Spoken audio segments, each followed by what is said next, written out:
Hello. Alright, so it's late afternoon, clearly. But that's just because it's a function of the meetings I happened to have today. But I'm excited to see you guys. And I'm excited to announce that it's easier to go see me if you want to.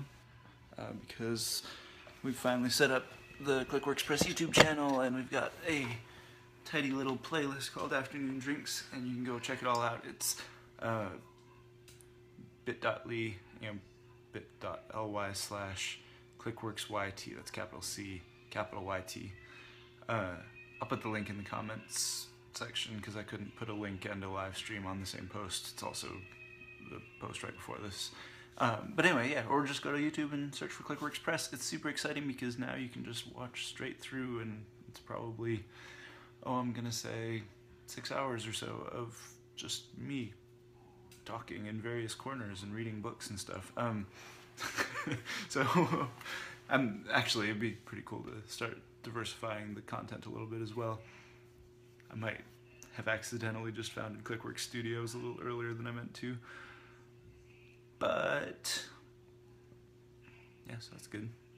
All this time I've been thinking that I'm being slower than I meant to in founding Clickworks Audio, when really I was being faster than I meant to in founding Clickworks Studio. So that's actually a fun thing to talk about right now. All of those are actually things that I want to make, and I'm planning to. In addition, so here's the vision for like Clickworks Enterprises. I actually kind of wish I just, so I've got an official company called Clickworks Press LLC right now. I kind of wish I had made it Clickworks Enterprises LLC, just because I thought about it at the time. I don't quite remember what my reasoning was. I think at the time I thought it was easier to make lots of fake names for one LLC. Turns out it's actually easier to make lots of LLCs, because fake names you have to by which I mean DBAs, you have to actively maintain and renew periodically, and LLCs, as long as they're in good standing, there's relatively little you have to do. So anyway, the Clickworks Enterprises is kind of how I think of the big umbrella. Clickworks Press is obviously the publishing, print publishing arm that I want to split into, or probably pretty soon, well, probably next year realistically. I'm strongly considering building a couple imprints. So right now, Clickworks Press is mostly doing fiction and so far it's all been fiction and one experimental daily planner, which doesn't honestly quite fit in with the rest, although it was pretty cool and did a little better than I expected to sales-wise. But yeah, so I'd like to start an imprint called Humble Pie, P-I, that's kind of more the philosophical / theological, mostly non-fiction imprint. Humble Pie representing sort of humility and curiosity in the face of the infinite complex. It's just where we would talk, it's where we would have publications that talk about more deep things that we're exploring, and it would probably have a variety of perspectives, and I don't know, I think that'd be really cool. I'm kind of considering also another imprint to be named, which would have more just tools and things for people who want to, to help you in creative pursuits, help you make the world a better place, but on a more kind of practical logistical level. So that would be interesting monthly planners that help you kind of set goals and then incrementally get toward them, or write, books on how to write well, or books on how to start a business, or whatever kind of things we can do to expedite your process and ability to get good at what you want to be good at and make an important difference in the world. And that's all within Clickworks Press. And then Clickworks Audio, which is in process right now, is going to be an audio network of podcasts and audiobooks, and then some kind of more live recordings, almost kind of what I've been doing in these, where it's not exactly an audiobook, it's just us, say Bill and I have recorded the first Hubris Towers, we call it Hubris Towers Radio Hour, and it'll just be more like a live reading, as if we're in your living room reading it to you. So it might have some laughter, might have some little side comments, you know, production quality might, I mean, like production values in terms of doing it in a silent studio rather than around people or in a location. Won't be quite audiobook style, there'll be a different style. But so it'll be, anyway, so we'll have some kind of like live recordings like that, some audiobooks, some podcasts. I'm actually really excited about some of the podcasts we've got lined up and or potentially lined up, more on that later. But it's actually really cool. There's like, I've been talking to various people and we've got, say, 3 to 5 things potentially in the works pretty soon. So that'll be cool. And then Clickworks Studio, a little iffier, a little more, definitely like long-term thing.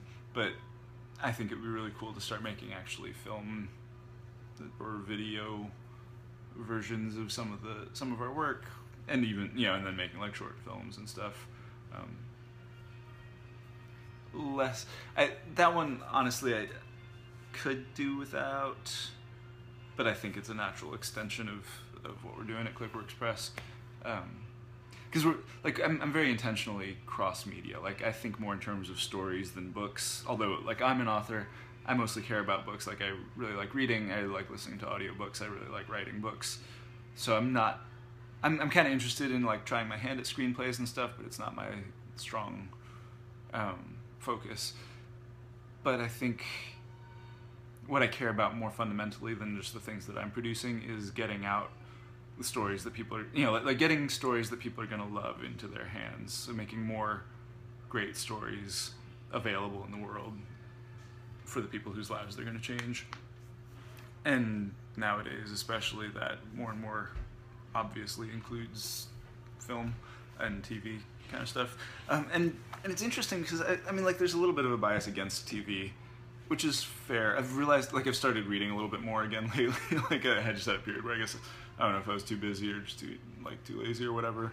And I was just, like, watching tons of TV and reading almost nothing. And I've gotten back into just, like, sitting and reading for a while at a time now.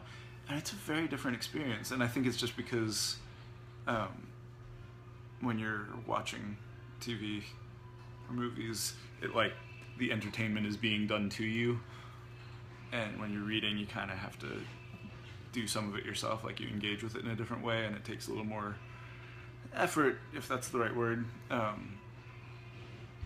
But so anyway, so there's this bias against TV, I think, partly because of that, you know, which has some validity to it, but it's also not something that we should write off immediately. Like, TV, especially lately, like, TV has been getting really good. Sorry if there's background noise, by the way. That's part of home life. Enjoy. But TV, what am I saying? Oh yeah, TV is getting really good lately, and it's just as valid a medium for stories as writing or anything, you know, like sitting around a campfire telling stories. Yeah, I think writing off TV would be kind of, for us, would be kind of like olden days people writing off books, because it's like not as personal as, you know, hearing the bard tell the story or something. Yeah, it's like, it's just a different way of expressing and consuming a story, but it's not a fundamentally different kind of thing. Like, it's still doing what story does to a human, and that's an important thing to be done. So anyway, all that to say, I think Clickworks Studio would be a natural extension. That one, I think I would have to get some other people on board to help me kind of like run it well and do a good job. But I know a couple people who are doing pretty well for themselves in the film area now, or I mean, like, they're growing in that just as I'm kind of growing in writing and publishing. So it's definitely not inconceivable. One that I think would be really fun is Clickworks Game Labs. That one could seem like a little bit of a departure from that core mission of putting great stories into the world for the people who are going to love them. But I think actually games are, interestingly, yet another way that we can, I mean, first of all, obviously just engage with each other. Like, when you play games with people, it creates a sort of bond and a shared experience, and a sense of like challenge and engagement with each other. But then it can actually also, again, you know, sort of shape how you look at the world and how you live. It's generally not quite as explicitly story based as like a book might be, but but I think it still can build that kind of like problem solving and creative approaches to the world, and tenacity and healthy competition, and things like that. So I think it is a more tangential one, but I think it's not completely out of line. And besides, I just really enjoy making games, and I've finally like got a couple that are actually working out really well. Like there's a game that gets a passing mention in Frobisher, the novel that I'm going to put out next, called Knightsbridge, and I went ahead and actually invented the game in real life. And it's one you can kind of play with a chessboard and chess pieces, but it's actually pretty different. Like it's only 4 pieces per side, and it's a 7x7 board. Anyway, so it's actually a really fun game. It's kind of like a sort of micro chess. It's the same kind of thinking, not quite as intense on the strategy, but really quite interesting when you delve into it. So things like that, and I've got a couple other games in the works in the background that I like picking at. And so anyway, so Clickworks Game Labs I think would be a fun one. And then also that would include not just card and board, but online games. I've got one called Endless Mansion that I've made a couple prototypes of, where you're basically exploring a procedurally generated mansion. So anyway, all of this I'm sure sounds like just ridiculously pie in the sky. Like I'm one guy and I'm talking about creating not just a company, but like 4 or 5 kinds of companies. I mean, because beyond that too, well, okay, so beyond that too, I also want to have a charitable, like, philanthropic arm, and I'm not sure if that will be shot through, like, just woven into every single one of the other ones, or if that'll be its own branch eventually. But I really want to, like, build up author patronage, for like Clickworks authors, and then for the creators in the other branches as well. Make it so that, like, one thing, my goal overall is to get stories out to the people who are going to love them. My goal with readers is to provide them with things that are going to be transformative through, like, transformation through immersion is kind of my, like, internal mantra. I want it to not be changing you because it's teaching you a really good lesson. I want it to be changing you because it's, like, plunged you deep into this experience you wouldn't have had otherwise, which fiction is actually a really good way to do that.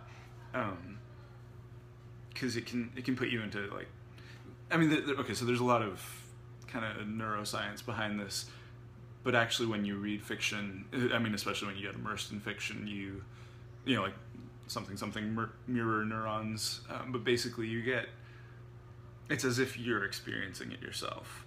So a lot of the point of a story, as I understand it, I mean, like what a story really does, like why people even care, why reading and telling stories and watching TV is such a, like, fundamentally human endeavor, is that you're getting kind of practice at difficult, complicated, threatening situations without having to actually go through them yourself. And more importantly, that's often emotionally complex or threatening situations. Like, I think that's why literary fiction is a thing. But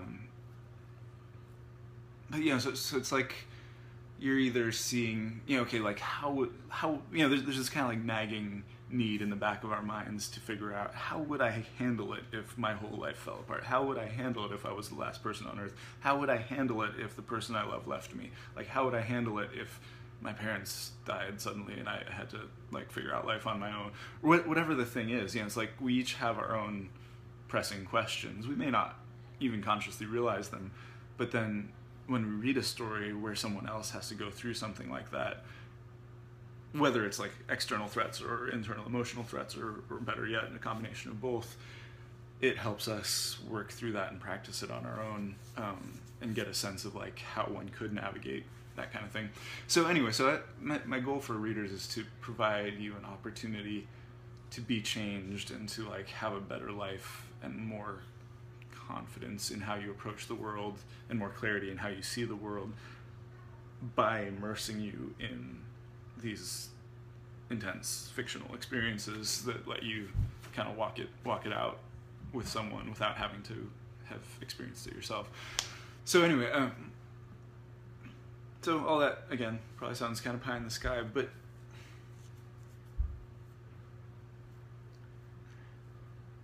I mean, maybe it is, but it's a fundamentally unified pursuit, right?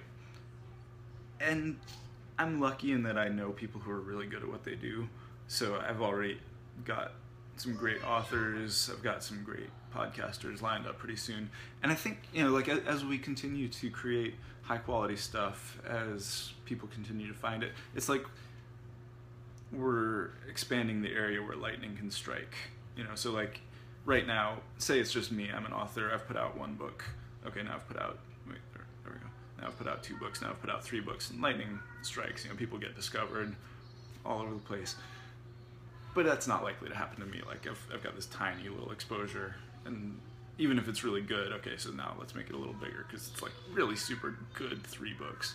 Fine, but still not much chance. But like if you say, okay, now I've got this other author and we're adding him in, and now I've got another author and we're adding her in, and now I've got like this podcast network and we're adding that all in, and all this stuff is kind of referencing each other, and we're kind of becoming friends with each other, and we're becoming one big conversation about a lot of interesting things, because when I read Gabriel's books, it changes how I see the world too. Like that's, I'm undergoing the same transformation that any reader would.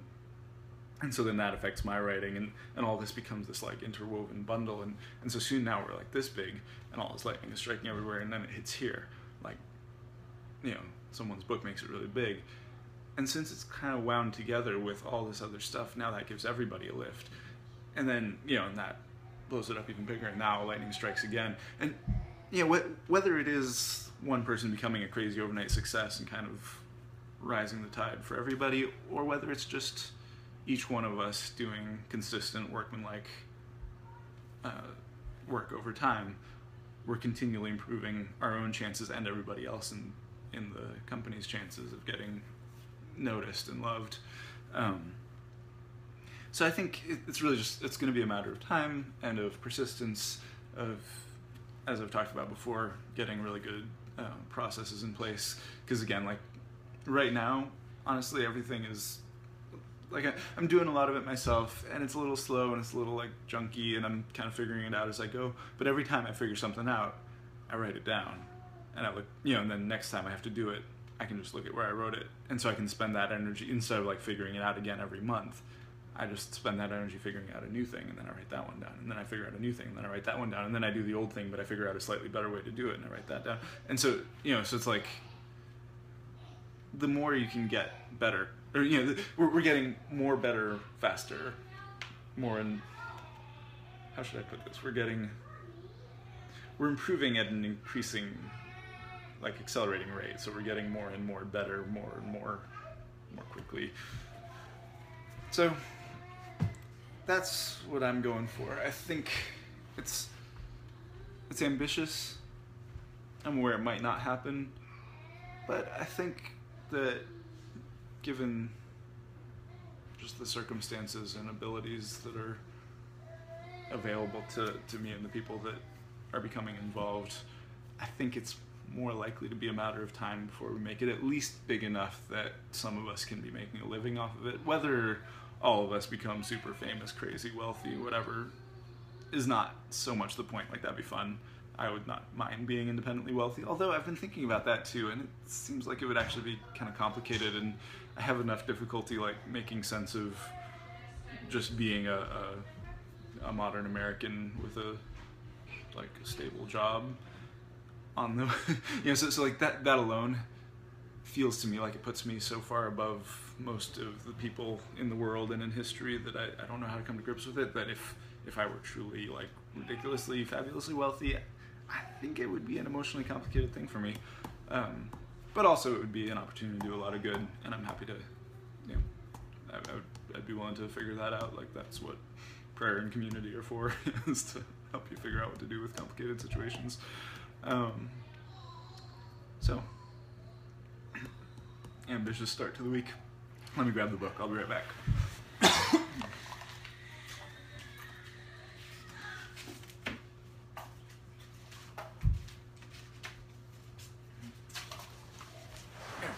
Also, a couple quick announcements. This is Death's Dream Kingdom by Gabriel Blanchard. It's another Clickworks book, and it's super good. It's about vampires in Victorian London. It's dark and beautiful, and the vampires are just like delightfully snarky and classy, and sometimes really funny, it's sometimes really creepy. Just really well written book. I love it. And right now it's, or at least last I checked, like this morning, it was like $6 or $7 on Amazon for the hardcover, which is way lower than our suggested, like we're the manufacturer, so we set the manufacturer suggested price, and it's way higher than $6 or $7, so go grab it while you can. I'm not sure how long that's gonna last. I actually got this copy last night, or like the other night, for $3.06, so I think there must be somebody who's doing some weird arbitrage, like buying a couple copies and selling them ridiculously cheaply somehow, and then Amazon is price matching them. So I think I might have gotten the super cheap one, but there's still some relatively cheap ones last I checked. So anyway, Deathstream Kingdom by Gabriel Blanchard. Look it up on Amazon, grab your copy while you can. I'm pretty sure he gets paid the same amount, even if you get it at a massive discount, so everybody wins. And also, we now have a YouTube channel. I might have said that at the top. But yeah, go to YouTube, look up Clickworks, and search for Clickworks Press. That's probably the easiest way to find it. Subscribe, and I'll start, not like we've gotten the archives of all the afternoon drinks is up, and you can just go binge watch if that's what you're into, or just catch up on the ones you missed, but without having to awkwardly scroll through a Facebook feed or something. So my drink today is espresso, iced coffee, but this is espresso and sugar and milk and ice, and I've had 2 tall glasses of it in addition to my morning cup of coffee, which, to be fair, was a little weaker than usual because we were running out of regular ground coffee. So if I'm ambitious, it might be because I've had a whole pot of espresso today. Although, to be fair, I'm ambitious all the time. We'll see how that turns out. That was great, Summerside. She walked with Zen and Alex under a blue sky and a blazing pink sunset. Seriously, we need to do afternoon drinks. Yeah, said Zen contentedly. They padded along the sidewalk in quiet appreciation of the evening. Summer found herself caught between emotions. Part of her was at total peace after hours of physical labor, a stimulating chat with brilliant children, and a mellowing beverage. The other part was eagerly bubbling with bliss and inspiration. Jen's family ritual of afternoon drinks was pure beauty. So elegant, so warm and cute and interesting and familial, and Summer caught herself. It was everything she wanted to be like as a person, everything she wanted to cultivate in any community she belonged to. And there was Alex. She knew it would be best to hold her feelings back, but right now she felt so good that she couldn't have stopped it and didn't want to anyway. What a glorious day, working together, overcoming achy bugs with ingenuity and valor, laughing and making decisions and earning money and piles of lovely junk. She sighed, watching his t-shirt trace his muscular shoulders. She curled the fingers of one hand, remembering the feel of his grip and the shock and relief of a cockroach on his hand, not hers. They hopped casually up the front porch stairs and opened the front door. Exactly at that moment, an ear-splitting shriek of rage and horror sliced through the air to greet them.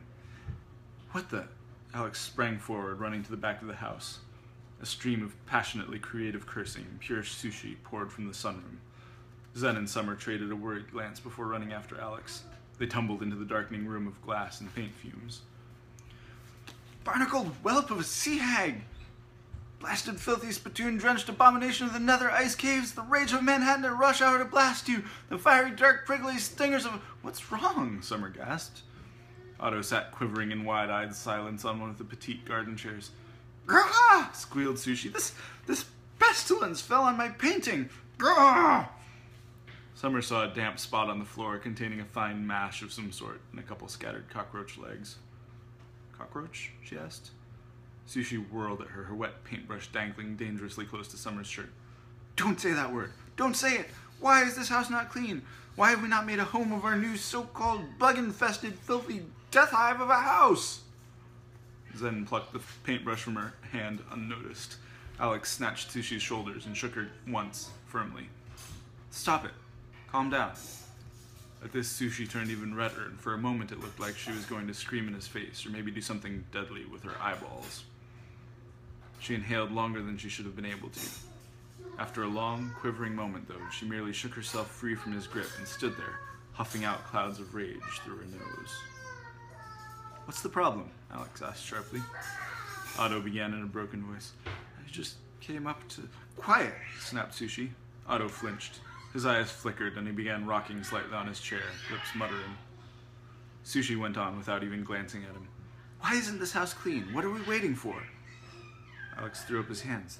"It's all right there, Sushi. Go for it. You're a big girl, yes? The rest of us have been cleaning for hours already." "In some random garage? Thanks, Alex. That really helps. Maybe I'll just go sleep there tonight." She stabbed a thumbs up at him. "Great work on the priorities there, guys." A quizzical smirk sprang into Summer's face. "Is this about one cockroach?" Because she glanced again at the thorough smear of bug on the floor. "Looks like you pretty much took care of the situation. Just saying." Sushi whirled on her. "No! It's about the bug and the mouse and the dirt and piles, and I haven't eaten anything but crackers all day because we still don't have any gas, and we don't have light, and that idiot bug just ruined my griffin's wingtip, and I have to repaint it before it gets dark, but I'm too busy standing here yelling at you, and then I'm gonna have to sleep on the floor in the dark again, or else stumble up into some nasty dead old lady bed with funky pillows, and it just seems like it would have been nice if someone without a contest deadline could have thought of all this before—" She flung a hand out toward the wall of tiny windows. "Nightfall! No?" Just then, a deep, heavily accented male voice called from somewhere toward the front of the house.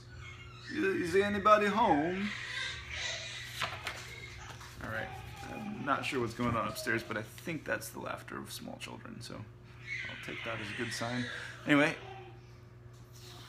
subscribe to us on YouTube. Go buy Deathstream Kingdom by Gabriel Blanchard while it's still super cheap, or just buy it at regular price because it's still worth it because it's an amazing book. And tell me your crazy ambitious dreams in the comments. Talk to you guys later. Have a good one. I will figure out how to stop this now. Any minute. Alright, there it is. I think.